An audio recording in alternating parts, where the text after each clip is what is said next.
This Murder. I am your detective, Dani. And I am your crime scene criminal and witnesses, Bill. This is part 2 of the Inflight incident. In part 1, I was set on a small plane to Copperton, where I sat next to cowboy businessman Keith. The flight was marred by a few minor incidents, a spilled drink, some food allergy complaints, and a flight attendant's skirt catching fire. And one rather major incident after all this chaos, the death of Cowboy Keith. All right, so Cowboy Keith is dead. I'm bummed out. Why did sorry. you give him such the ability to have conversation with me? What were you thinking? I'm sorry. Should we go back and re-record episode 1 and make him like this? Yes, I have 3 businesses. You know what? I missed the flight. I have 2 businesses. This is what someone else is telling me happened. Also, I eat puppies. I boil them in their own juices. All right, well, I think this mystery's solved. Classic case of suicide. Yes, Cowboy Keith is dead. So you're on the plane. Do you tell people when you find this body? I'm going to do what I absolutely should do and wait for the flight attendant to get herself under control and then quietly call her over. And actually, you know what? No. That was my original plan. I don't trust her after this incident. She makes a scene. I'm going to take a quick step out of my seat, go over to Mr. Heath. Okay, you go over to Mr. Heath, you walk a couple rows down, and you see him sitting in his associate. So this is his business associate. Business associate of Keith Moser. He's bald, wearing a suit. He's got documents all piled up on his lap in the seat next to him. He looks up at you and he says, "Yes." Hey, okay. Tricky question here. You don't happen to be a doctor, do you? I have a doctorate in business administration.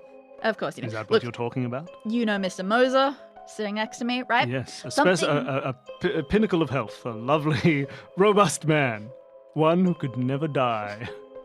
What would you like to tell me about him?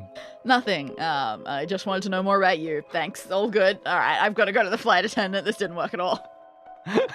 No, sorry. It just says, "Yes, Mr. Moser, the pinnacle of health, one who could never die." Well, you know what they say about folks who can never die. Yes. They only live on in song. Oh, wait, what do you mean? Usually, I give him some hand gestures and just say... He follows you? He follows you to your seat. I point. He looks down at the body of Keith Moser. I point at my arm as well that has the slight blood on it. And he says, I don't know how to talk to civilians about this stuff. "Oh my god. Oh my gosh. He's dead." Says it a little too loud and the people nearby hear. And it's a small plane. News travels fast on a 20-seat plane. You hear the flight attendant goes, "What? He's dead?" The old woman looks up. "Oh my god. He's dead." The person at the front is still asleep. And the 2 people at the back are standing up, the nervous guy and the Orient Express boy. I quickly put his scarf back over him so that it's a little, and put the hat back so it's a little harder to see things. So that the death is a little less graphic. Sure, you cover up the gore of the death, and Taylor Heath says, "Oh my, how did this happen?" No idea. Everyone, hang back a little. Please don't crowd this. That's one thing I know. Everybody sit, don't crowd. Don't crowd, everybody. Yeah, I mean, the first other lesson of murder scenes is nobody get too close, but nobody leave either. Well, we can't. Yeah, so you see the old woman's like, her hand is on the emergency exit. She's got a parachute on. Oh, okay. Sits back down. As for how this happened, all I got so far is there was a fire happening, and apparently a fire is like a really good distraction. I didn't notice a thing. He died during the fire? I mean, that's my best guess. He was rolling around and moving and talking not too long before it. It feels like that makes sense. Now. But who are you? Why are you taking charge of this investigation? Sorry, you didn't hear the PA at the airport called? You're Detective Dani? Thank you. Come on. Look, we'll leave it in your hands. You're obviously best suited for this business. Do you need any... Oh my god. I'm just going to sit back down. Who's saying that? This is all Mr. Heath. Okay. Thank you to Patreon donor Taylor Heath. Yes, thank you so much. Every name in this is a Patreon donor, by the way, everybody. When you hear your name, if you're listening at home, just say, "Woo!" One of you is a murder hole.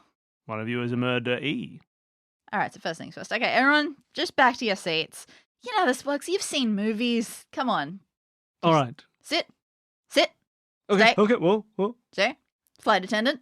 Stay. Flight attendant backs off and stays. Nervous guy sits in his seat. No food for anyone. Okay? Oh. Not yet. Okay. No food. No, that's fine. No food. Okay. That's fine. I'm going to just take a look, trying to avoid some of the blood. I want to take a look at the body a little bit more. Yeah, What exactly happened here? I can see that it was a blunt or sharp force trauma. So you look closer at the body. Everyone's still sitting in their seats. You don't need to worry about weird things going on. We're kind of in interview and examination mode now. No one's going to come up behind you and hit you with a blunt object. Oh, good. You're looking at the body. You're examining. You pull the Sorry, I should have said. Okay, flight attendant and old friendly lady, you watch me. Don't listen to me, but watch me. All right, they watch. You know what? Everyone just go in a circle. Watch the person to your left. Except Everybody's the murderer, looking at each other. not you. If you're the murderer, turn yourself. You haven't asked them to turn themselves in yet. You look at the body. You pull the blanket back. You take the hat off, and clearly, yes. Look, you're not a doctor, but you've been involved in enough murder cases and dead bodies to notice that when someone has a big bloody welt at the back of their head, it seems like blunt force trauma to the back of their head. One single blow. And that bled far enough to get to the armrest. Took a little while. It sort of just dripped down. It's because you share an armrest, so it sort of dripped down and pulled a little there. There is not a huge amount of bleeding, but there is some. And clearly, yes, that I mean, it looks like that's the thing that killed him. Do I have any sense of how large a thing it is, or whether it looked like a small thing? I don't have a clue how easy that is to tell. It's not necessarily super easy to tell, but it looks large enough that, for example, it goes like there's a welt across the entirety of the back of his head. So it's as wide as his head at least. One thing that is interesting is, on your examination, there's nothing else around that looks like he was caught while fighting. Like, his clothes are fairly neat. It's not heavily ruffled. He's still got his belt on. He hasn't, like, it hasn't caught up on his clothes or like he was twisting around and his shirt's tucked in. So it doesn't seem like he was struggling and fighting, and maybe that's something you would have noticed over the fire distraction as well. One would think. So it seems like it may have been fairly instant, or at least there was no signs of struggle. How's his... what are the headrests like on this plane? Like, is this the sort of thing where his head would be sticking up over it a bit so it wouldn't have been too hard to access, or would he have had to be leaning forward? He's a big guy. He probably would have been a little bit up over it, maybe leaning forward a little bit. I mean, there was a fire happening. But you could come up. It does seem like looking. you could be behind him and hit. Yeah. 'Cause it Good is true old that- nobody sitting in the seats behind us. No, C1 nobody and was sitting in the C2. seats behind you. All right. So what I've got out of this so far, a few things. Does he still have his one lone whiskey glass around? The one that he was left with has they actually been drunk. completely drunk. It was Yeah, drunk sure. fairly quickly. The glass is not around. The flight attendant hadn't noticed, at the very least, or wasn't on fire when she was collecting things at your row, and did take that glass from you. Okay, so it left by normal means. It left by normal means. May well be attainable. The one that fell as well may be attainable somewhere as well. It was cleared up by the flight attendant and taken into the kitchen area. Yep, sure. But when you're looking around for those sorts of things, you do notice something quite important. Ooh. Underneath his seat, having rolled a little bit, you see a large, heavy, black mag light, like a torch, like a big, heavy, almost Okay. baton-style torches, which is covered on one side with Moser blood. Oh, no. Man, what's so unique about his blood that I knew that? It's brown. It's made of oil and It's horse blood. tallow. You assume it's Moser blood because no one else is bleeding. Mm. But I suppose it could be covered in someone else's blood and just happened to have fallen behind. This is science, Bill. You can't make assumptions. This is not science. This is criminology. We've discussed this. All right. I didn't know that he had anything in particular on him at the time, did I? What do you mean? Like, he never got out any... Like, I never saw him writing in his diary, for No, instance. he didn't like... Let me just take my letter opener out and open these letters. Oh, and my large torch, I'll use it to shine light on these documents I'm reading. No, he didn't seem to have anything. He probably has a wallet and a phone and things in his pockets, but he didn't interact with any objects while you were talking with him. Sure. Probably worthwhile taking just a quick peek at the wallet, make sure he is who he says he is and everything. You look at his wallet. He is who he says he is. Great, I put it back very visibly. You very visibly put his wallet back. And then the old woman turns to Taylor and says, I think she took his wallet. I think she gave him a wallet. All right. All right. Unconventional, unpleasant one next. I'm going to stand up. I'm going to go to the bathroom. Okay. You head to the bathroom.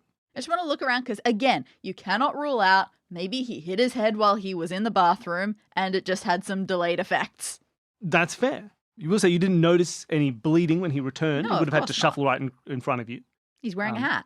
He is wearing a hat. You look around the bathroom. It's a fairly small, plain bathroom. There's a toilet, there's a sink, there's a little bin, there's a mirror. Mm-hmm.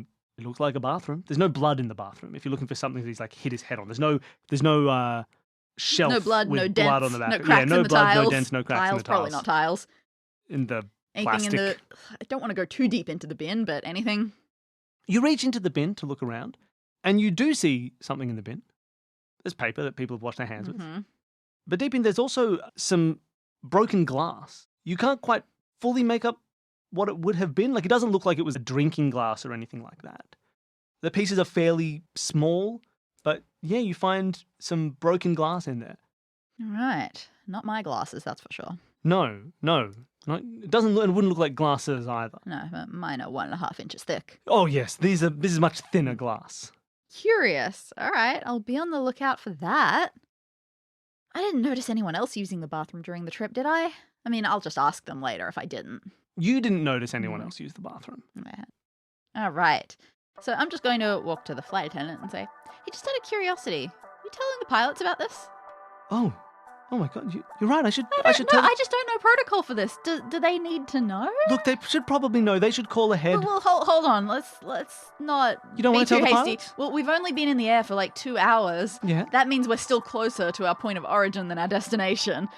Don't want to turn around. Oh, Can you give it like 45 more minutes? I mean, you're the detective, I suppose. I suppose I could do that. I mean, you can also tell them to slow down. We don't want to arrive too quickly and give anyone a chance to run away. But yeah, Oh, maybe I'll just not talk to them. Yeah, And let that them works continue best. life as usual. I mean, neither of them came out at any point, did they? No, they've been in their Great. cockpit the whole time. Excellent. Okay, so you've been aware of people's comings and goings from the front of the plane. I mean, I suppose so. It's a plane. There's not really any comings or goings. I mean, there's a bathroom. There's- Yes.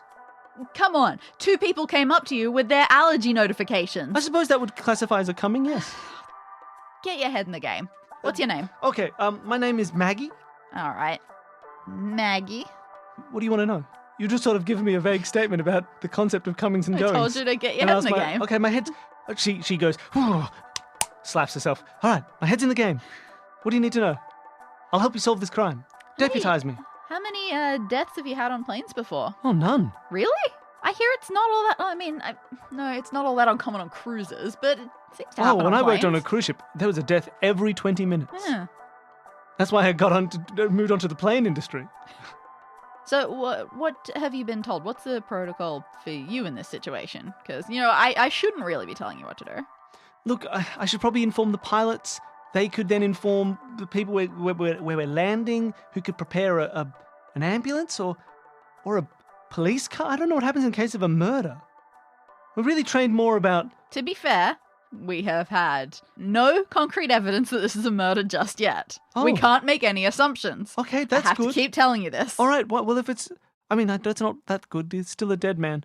Then I guess Yeah, they're going to... This is the thing. It could have just been gross incompetence on behalf of the airline. Oh, I hope not. So that's why I need to know. We're trying to figure out exactly what you did to make sure that you did everything right so that none of this liability will fall on you, okay? Okay, well, So then that's I why should... you just got to tell me everything. Oh, Unless you did something wrong. wait, Then you'd want to lie to me. hold on. I'm losing track. What do you want to know? The protocol or what happened today? Do you want to know about the comings and the goings? Or do you want me to call the pilots? I'm just trying to figure out, mess with the head. You've done I it. guess. You've succeeded. I don't know what's going on. Why don't I just give you my life savings? You can use it to solve the crime. All right, let's start over. Okay. Tell me your movements during the flight so far. Oh, all right. So I welcomed everybody aboard. They all sat down, and I welcomed you. Any order?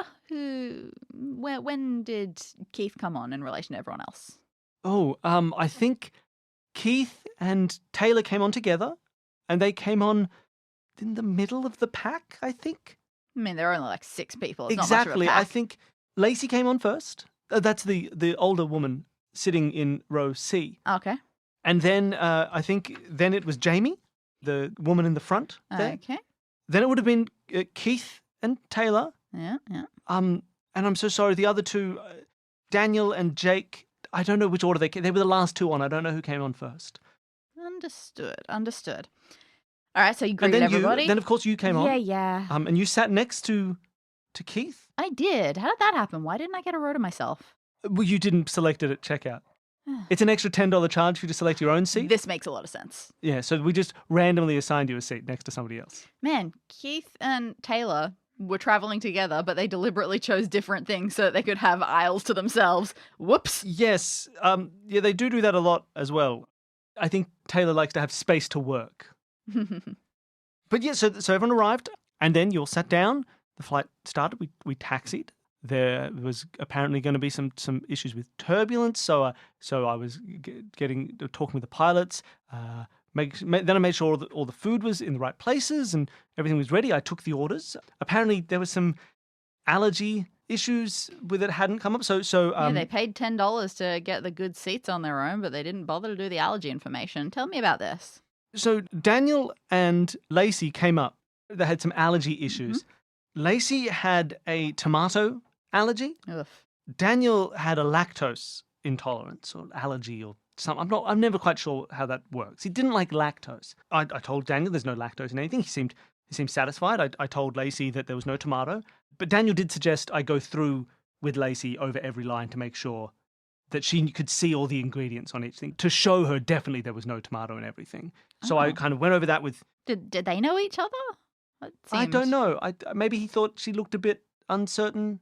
She might have looked a bit uncertain. I'm not so good with things like that sometimes. But he made me go over that with her. Well, he asked me to. He didn't make me. So we went through that line by line. So she was happy, so she could get back to her seat. And then they went back to I think Daniel used the bathroom. Lacey went back to her seat. They sat down. Immediately after this allergy talk, he went over to the bathroom. Yes, yeah. I think I was still going over some stuff with Lacey, I think. He went to the bathroom, and then they went back down. I delivered the drinks, and I came back out to clean after Keith spilled his glass. Yeah, that's right. You got down on your hands and knees between the seats to try to mop some of that up. Yes. I assume you were too distracted to notice anything. Was there anything else under the seats? Under the seat? No, I was distracted. Do you think you would have noticed if there was something out of place under there? I think so. I've seen the bottom of these seats a lot. I have to clean the plane. What sort of thing were you thinking of? A big knife? A gun? I mean, yeah, exactly. I didn't see a big knife or a gun. Okay. And then I went back. I sat up here in my little seat. What do flares look like? Flares? Plain flares. They look like orange. Oh, okay. Forget it then. Dynamite sticks. Right. And you pull the top off and it goes... All right, so you cleaned it up. You took the fallen glass with you at that point? Yes, I took that. It's sitting in the kitchen. Mm-hmm. And then I came back out to collect all the rubbish. I went down the aisle. I picked up the used glasses and any else thing other people had. I came back to the front and... Anyone else have drinks? Yes, Mr. Heath ordered just some water. Mm-hmm. And Jake, I think, had a lemonade or... A lemonade, yes. And then, so I picked up all the rubbish. I came back to the front and I noticed the fire. My skirt was on fire. And I mean, at that point, you were as involved as I was. Everybody came up and helped me get it out. And since then... I've forgotten. You weren't still carrying the rubbish. You dumped that at the back or something? Well, I was just in the process of putting it into the front and when I noticed my dress. Right. So, where did the rubbish go? Did you keep your hands on it at all times? Oh, no. It would have just been in front of me. Oh, it was on the rolly thingy. It was on the rolly thingy. A trolley, yes. A trolley of rubbish. Right. Okay. So I suppose, look, once we were all calmed down, I just pushed it back into the kitchenette area and then you called me over here to tell you about all of the things I just said. Mm-hmm. Can I go back into the bathroom? Thank you. You've been very helpful. Yes, you can go back into the bathroom. Cool. I'm going to go back into the bathroom. You go back into the bathroom. That glass again. Where did I leave that? Well, you said it was in the bin. I guess you just left it in the bin. Can I try to use some of the paper towels to carefully... You can extract take it out piece by glass. Piece. Yes. How flat is this glass? How flat is the glass? I suppose not entirely flat. There are some curved Most of the bits. glass bits are quite thin and curved. Excellent. That's what I was hoping. Why? Because that feels very much like a small tube, a very small, narrow bottle, something like that, that could have been an unfortunate addition to a whiskey or something along those lines that someone could have just had in their pocket, tipped out, gone into a bathroom, and thrown away the evidence. Interesting. Solve This Murder is created by Bill Sunderland and Dani Siller as part of the Consume This Media network. To find out more about all of our shows, you can head to consumethismedia.com. If you want to try your hand at solving this murder yourself, send your current theory in to solvethismurderpod@gmail.com and you may end up on our wall of detectives. A special thank you to Jared, Devon and Whit from the podcast Advanced Sagebrush and Shootouts for creating our theme music, and thanks to all of you for listening.